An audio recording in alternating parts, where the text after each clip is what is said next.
കൂടുതൽ വാർത്തകളും വീഡിയോകളും കാണാൻ ഈ ചാനൽ സബ്സ്ക്രൈബ് ചെയ്യുക. കൂടെ ബെൽ ബട്ടൺ അമർത്തുക. Please subscribe our channel. നമസ്കാരം. എല്ലാ മാന്യ ജ്യോതിഷ വിശ്വാസികൾക്കും ഈ ഒരു എപ്പിസോഡിലേക്ക് ഹാർദവുമായ സ്വാഗതം. പല ആൾക്കാരും എന്നെ വിളിച്ചിട്ട് പറഞ്ഞിട്ടുണ്ട്, എനിക്ക് ഉറക്കമില്ല, അല്ലെ ഒരു കാരണവശാലും ഞാൻ ഉറങ്ങുന്നില്ല, ഭയങ്കര ടെൻഷനാണ്, സാമ്പത്തികമായിട്ടുള്ള പിരിമുറുക്കം, സാമ്പത്തികമായിട്ടുള്ള കടങ്ങൾ, സാമ്പത്തികമായിട്ടുള്ള വിഷയത്തിൽ ഇതുകൊണ്ടൊന്നും എനിക്ക് ഉറങ്ങാൻ പറ്റുന്നില്ല. അത് തന്നെയല്ല, മനസ്സിൽ ഭയങ്കര ടെൻഷൻ, ഭയാനകമായിട്ടുള്ള ടെൻഷൻ. എന്താണെന്ന് എനിക്കറിയത്തില്ല, പക്ഷെങ്കിൽ ആ ടെൻഷൻ, അപ്പോൾ ആ ടെൻഷൻ എല്ലാ മനുഷ്യർക്കും ഉണ്ട്. ഇപ്പം ധനം നഷ്ടപ്പെട്ട് കഴിഞ്ഞാലുള്ള ടെൻഷനുണ്ട്. അതുപോലെ തന്നെ ഇവിടെ വന്ന് പറഞ്ഞ ഒരാൾ വീട് ജപ്തി ചെയ്യാറായി, ആ ജപ്തി ഒന്ന് ഒഴിവാക്കണം. അപ്പോൾ സാമ്പത്തികം അടച്ചെങ്കിലല്ലേ ജപ്തി ഒഴിവാക്കാൻ പറ്റുള്ളൂ. അതിനെങ്ങനെയെങ്കിലും എൻ്റെ മറ്റൊരു വസ്തു വിൽക്കണം എന്നൊക്കെ പറഞ്ഞിട്ട് അതിലെനിക്ക് ഉറക്കം വരുന്നില്ല, എനിക്ക് ടെൻഷനാണ്. ആ കൂടെ ഞങ്ങൾ എല്ലാവരും കൂടെ എങ്ങോട്ട് പോകും, എവിടെ ഇറങ്ങും, എനിക്ക് മക്കളുണ്ട്, എല്ലാവരും കൂടെ വഴിവക്കത്തിരിക്കേണ്ടതായിട്ടുള്ള അവസ്ഥയാണ്. അങ്ങനെ ടെൻഷനാണെന്ന് പറയുന്നതായിട്ടുള്ള ആൾക്കാരുണ്ട്.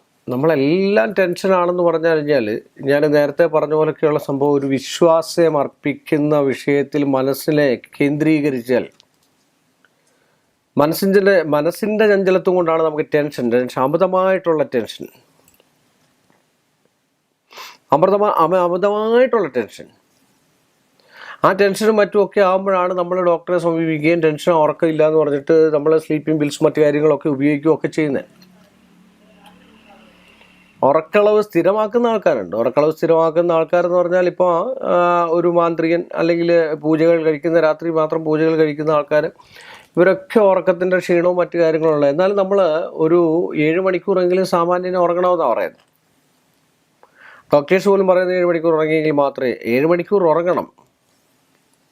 ഉറങ്ങിയാലേ ശരീരത്തിൻ്റെ എല്ലാ പ്രവർത്തനങ്ങളും നന്മയായിട്ട് പോകാൻ സാധിക്കത്തുള്ളൂ. അതിനാണ് ടെൻഷൻ അകറ്റാണ് ജ്യോതിഷ സംബന്ധമായിട്ട് ഒരുപാട് വിദ്യകൾ, ഒരുപാട് മാന്ത്രിക സംബന്ധമായിട്ട് ഒരുപാട് വിദ്യകൾ പറയുന്നുണ്ട്. ടെൻഷൻ അകറ്റാൻ ചില പറയും, എനിക്കാണെങ്കിൽ വെളിയിൽ ഇറങ്ങാൻ പറ്റുന്നില്ല, ടെൻഷൻ കൊണ്ട് കൈ വിറയ്ക്കുന്നു, സമൂഹത്തിലൊന്നും നോക്കാൻ പറ്റുന്നില്ല. ഇതൊക്കെയാണ് ചിലരുടെ അഭിപ്രായങ്ങളും കാര്യങ്ങളൊക്കെ. എന്തെങ്കിലും ഒരു ചെറിയ നിസ്സാര കാര്യം മതി ടെൻഷൻ അടിക്കാൻ. അപ്പോൾ അങ്ങനെയൊക്കെയുള്ളവർ ഏറ്റവും നല്ല ചില മന്ത്രങ്ങളുണ്ട്. ഏറ്റവും ചില മന്ത്രങ്ങളെന്ന് പറഞ്ഞാൽ മാനസികമായിട്ടുള്ള പിരിമുറുക്കങ്ങൾ മാറിക്കിട്ടുവാനായിട്ട് നമ്മൾ സാധാരണ യോഗ ഒക്കെ ചെയ്യുന്നത് ഏറ്റവും നല്ലതാണ്. അതിൽ പ്രാണായാമത്തിൻ്റെ കാര്യം ഞാൻ നേരത്തെ പറഞ്ഞിരുന്നു. പ്രാണായാമത്തിൻ്റെ കാര്യം, പ്രാണായാമം ചെയ്താലും കുറേയൊക്കെ എന്നല്ല, 100-90% ടെൻഷനും മറ്റു കാര്യങ്ങളും ഒക്കെ മാറിക്കിട്ടാനും ഈ ഉറക്കളപ്പും മറ്റു കാര്യങ്ങളൊക്കെയുള്ള ആൾക്കാർക്ക് ഉറക്കം വരാനും ഒക്കെ ആയിട്ടുള്ള ഏറ്റവും നല്ലൊരു വിദ്യയാണ്. അതിലൊക്കെ ഏറ്റവും നല്ലൊരു സംഭവമാണ്, ഏറ്റവും നല്ലൊരു ഒരു ഒരു ഒരു മന്ത്രം എന്ന് പറയാനല്ല, ഒരു മീറ്ററാണ്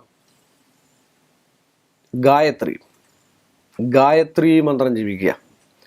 എല്ലാ ദിവസവും രാവിലെ കുളിയെല്ലാം കഴിഞ്ഞ് വന്ന്, കുളിയും ദേവാലയം എല്ലാം കഴിഞ്ഞ് ശുദ്ധവൃത്തിയോടുകൂടി പൂജാമുറിയിലോ ഇഷ്ടമുള്ള ശുദ്ധവൃത്തിയുള്ള സ്ഥലത്തോ ഇരുന്ന് നമ്മൾ ഗായത്രി മന്ത്രം കുറച്ചുരുവിട്ട് എല്ലാ ദിവസവും, അത് ശത്രുത പോലും നമ്മളിൽ നിന്ന് മാറ്റി കിട്ടുന്നതായിട്ടുള്ള ഒരു മന്ത്രം. പല ഗായത്രികളുണ്ട്. ഗണപതി ഗായത്രി ഉണ്ട്, സുദർശന ഗായത്രി ഉണ്ട്, അങ്ങനെയൊക്കെയുള്ള സരസ്വതി ഗായത്രി ഉണ്ട്, വിഷ്ണു ഗായത്രി ഉണ്ട്, അങ്ങനെയുള്ള ദേവീ ഗായത്രി ഉണ്ട്. ഗായത്രികൾ ഒരുപാട് ഗായത്രി ഉണ്ട്. അത് ഏറ്റവും പ്രധാനപ്പെട്ട, ഏറ്റവും പ്രശസ്തമായത്, ഏറ്റവും പ്രധാനപ്പെട്ടതുമായിട്ടുള്ള ഗായത്രിയാണ് ഓം ഭുവർ സ്വഹാ തസ്സവിതുർവരണ്യം ഭർഗോ ദേവസ്യ ധീമഹി ധിയോ യോ ന പ്രചോദയാത്. ഈ ഒരു ഗായത്രി നിത്യവും ഒരു 108 നിങ്ങളൊന്ന് ജപിച്ച് നോക്കുക. വളരെ ശുദ്ധവൃത്തിയോടുകൂടി, ഭയഭക്തിയോടുകൂടി. അതല്ല, കർമ്മങ്ങളും പൂജകളും ഒക്കെ ചെയ്യുന്ന ആൾക്കാരൊക്കെ ഗായത്രി ഒരുപാട് ജപിക്കുക. എന്തിനാണ്? കർമ്മങ്ങളിൽ പിഴവ് പറ്റിയിട്ടുണ്ടെങ്കിൽ അവസാനം നമ്മൾ ചെല്ലുന്ന ഒരു സംഭവമുണ്ട്. കരചരണകൃതം വാ കായജം കർമ്മജം വാ ശ്രവണനേനജം വാ മാനസം വാ അപരാധം വിഹിതം വാ കാലമേ എന്ന് പറയുന്നതായിട്ടുള്ളൊരു മന്ത്രമാണ് അല്ലേ. എല്ലാം നമ്മൾ സമർപ്പിക്കുന്നു. അപ്പോൾ പൂജാസംബന്ധമായിട്ടുള്ള വിഷയങ്ങളാണെങ്കിൽ അതാത് ചൈതന്യങ്ങളെ നമ്മൾ ആവാഹിച്ച് പൂജ കഴിച്ച് അതാത് സ്ഥാനത്തിൽ നിന്നും അതിനെ പറഞ്ഞു വിടുന്നതായിട്ടുള്ള ഒരു ക്ഷമസ്വ എന്നും പറഞ്ഞിട്ട് ഒരു സംഭവമുണ്ട്. അതും കഴിഞ്ഞതിന് ശേഷമാണ് ഗായത്രി ഏറ്റവും കൂടുതൽ ഉരുക്കഴിക്കുന്ന രാവിലെ സമയത്താണ്, ഉദയ സമയത്ത്. ഉദയം കഴിഞ്ഞതിന് ശേഷം ഗായത്രി ഞാൻ ഈ പറഞ്ഞ ഭൂവർ ഭൂവർ സ്വാഹ, ഓം ഭൂവർ ഭൂവർ സ്വാഹ സൗദർ വരണ്യം ഭർഗോദേവസ്യ ധീമഹി. ധീ എന്ന് പറഞ്ഞ ബുദ്ധിയാണ്. ബുദ്ധി വികസിക്കാനും നമ്മുടെ നാഡീ ഞരമ്പുകൾക്ക് ഉത്തേജനങ്ങൾ നൽകാനും ഏറ്റവും ഉത്തമമായിട്ടുള്ള ഒരു സാധനമാണ് ഗായത്രി.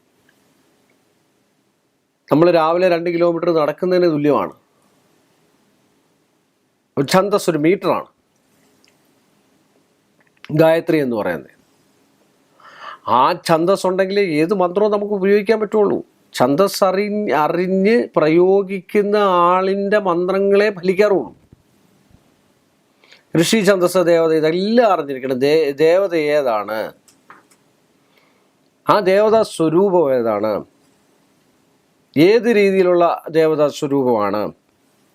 ഇപ്പോൾ ഒരു സുദർശന മന്ത്രം ഉരുക്കഴിക്കുകയാണെങ്കിൽ അതിൻ്റെ ആയിട്ടുള്ള അവസ്ഥ എങ്ങനെ, അതിലും ഗായത്രിയുണ്ട്. അങ്ങനെ ഋഷി, ഛന്ദസ്, ദേവത അറിയുന്നത് അങ്ങനെയുള്ള ഒരു ഗായത്രിയാണ് നമ്മളിപ്പോൾ ഞാൻ പറഞ്ഞിരിക്കുന്നതായിട്ടുള്ള ഈ ഒരു ഗായത്രി. അത് നിങ്ങൾ നിത്യവും 108 ശുദ്ധവൃത്തിയോടുകൂടി മനസ്സിൽ ജപിക്കുന്ന ആൾക്കാരുണ്ട് ഗായത്രി, അല്ലാതെ ജപിക്കുന്ന ആൾക്കാരുമുണ്ട്. മനസ്സിൽ നന്നായിട്ട് ഗായത്രി ജപിച്ചു കഴിഞ്ഞാൽ ഏറ്റവും ഉത്തമമാണ്. ഏത് ടെൻഷനും ഏത് ഉറക്കം വരാത്ത ആൾക്കാർക്കും രാവിലെ എന്നൊന്ന് ജപിച്ചു നോക്കൂ, 100% അത് ഫലവത്തായിരിക്കും. സംശയമില്ലാത്ത ഗായത്രിയാണ്. അത്ര പവർഫുള്ളായിട്ട് ഇത് 100-ൽ 99% ആൾക്കാർക്കും അറിയാവുന്ന അതാണ്, പക്ഷെ പ്രയോഗിക്കില്ല. അതാണ് ഏറ്റവും ഇതിൻ്റെ ഒരു ഫലം.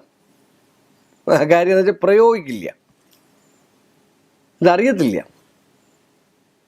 പ്രയോഗ വിഷയത്തിൽ ഏറ്റവും നല്ല മന്ത്രം ഓം ഓം ഓം ഓം. ഓം എന്ന് പറഞ്ഞാൽ ഒരു അക്ഷരം മാത്രമേ ഉള്ളൂ എന്ന് പറഞ്ഞിട്ട് ആരും ഉപയോഗിക്കാത്ത സാധനമാണ്. അത് വേണ്ട രീതിയിൽ ആ ഓം ഒന്ന് 3 പ്രാവശ്യം ജപിക്കാവോ.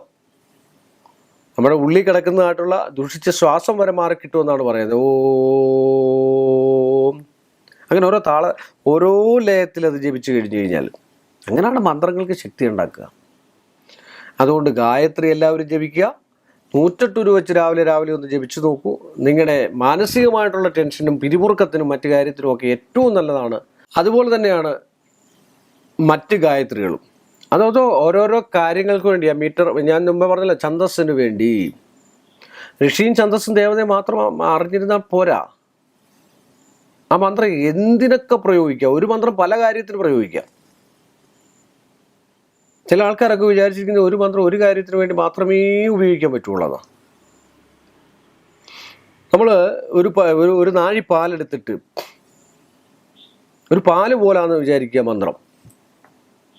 ആ പാലിനെ നമുക്ക് തൈരുണ്ടാക്കാം, പാല് കൊണ്ട് മോരുണ്ടാക്കാം, പുളിശ്ശേരി ഉണ്ടാക്കാം, കാളനുണ്ടാക്കാം.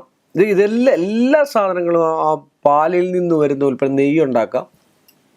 പക്ഷെ വേണ്ട രീതിയിൽ അത് ചെയ്ത് കഴിഞ്ഞു കഴിഞ്ഞാൽ അതിനെ നമുക്ക് സ്വായത്തമാക്കാം, ഫലമാക്കാം. ഏത് രീതിയിലും വെള്ളം പോലാണ്. ഗ്ലാസ്സിനകത്ത് ഒഴിച്ചു കഴിഞ്ഞാൽ ഗ്ലാസിൻ്റെ പ്രതീകമായിട്ട് അല്ല ഗ്ലാസിൻ്റെ സ്വരൂപമായിട്ട് നിൽക്കും. ഒരു ടംബ്ലറിൽ ഒഴിച്ചു കഴിഞ്ഞാൽ അങ്ങനെ നിൽക്കും, ചരുവത്തിൽ ഒഴിച്ചു കഴിഞ്ഞാൽ അങ്ങനെ നിൽക്കും, ഒരു ചെമ്പിൽ ഒഴിച്ചു കഴിഞ്ഞാൽ അങ്ങനെ നിൽക്കും എന്ന് പറഞ്ഞ പോലെയാണ് മന്ത്രങ്ങൾ. ഏത് മന്ത്രങ്ങളും എന്ത് കാര്യത്തിനും ഉപയോഗിക്കാവുന്നതാണ്. അതിനാണ് മന്ത്രം ഗുരുമുഖത്ത് നിന്ന് പഠിക്കണം ഓത്തോളും മറ്റു കാര്യങ്ങളൊക്കെ പഠിക്കണം എന്ന് പറയുന്നത്. പഠിച്ചതിന് ശേഷം ചെയ്തെങ്കിൽ മാത്രമേ മന്ത്ര ഉച്ചാരണത്തിനും മന്ത്രത്തിനും ശക്തി ഫലം ഉണ്ടാകത്തുള്ളൂ എന്നാണ് പറയുന്നത്. അതുകൊണ്ടാണ് ഭസ്മമൊക്കെ കയ്യിൽ വെച്ച് തന്നെ നമ്മൾ ജപിക്കണമെന്ന് പറയുന്നത്. കാരണം നമ്മളിലുള്ള ആ ഒരു ജീവനെ അതിനകത്തേക്ക് സൃഷ്ടിച്ചെടുക്കുകയാണ് നമ്മളെ ജീവനെ. അങ്ങനെയാണ് ജപിക്കേണ്ടത്. അതുകൊണ്ടാണ് ഗായത്രി ജപിച്ചാൽ എല്ലാ ടെൻഷനും മാറി കിട്ടാൻ ഏറ്റവും ഉപയോഗപ്രദമായിട്ടുള്ളൊരു മന്ത്രമാണ്, ഏറ്റവും ഉപയോഗപരമായിട്ടുള്ളൊരു എന്താ പറയുക, ശക്തി വിശേഷമാണ് ഗായത്രി എന്ന് പറഞ്ഞുകൊണ്ട് ഈ എപ്പിസോഡ് ഞാനിവിടെ അവസാനിപ്പിക്കുന്നു. വീണ്ടും നല്ലൊരു വിഷയവുമായിട്ട് നിങ്ങളുടെ മുമ്പിൽ വരുന്നതുവരെ എല്ലാ മാന്യ പ്രേക്ഷകർക്കും എൻ്റെ നിശ്ചയമായ നന്ദി, നമസ്കാരം. കൂടുതൽ വാർത്തകളും വീഡിയോകളും കാണാൻ ഈ ചാനൽ സബ്സ്ക്രൈബ് ചെയ്യുക. കൂടെ ബെൽ ബട്ടൺ അമർത്തുക. Please subscribe our channel.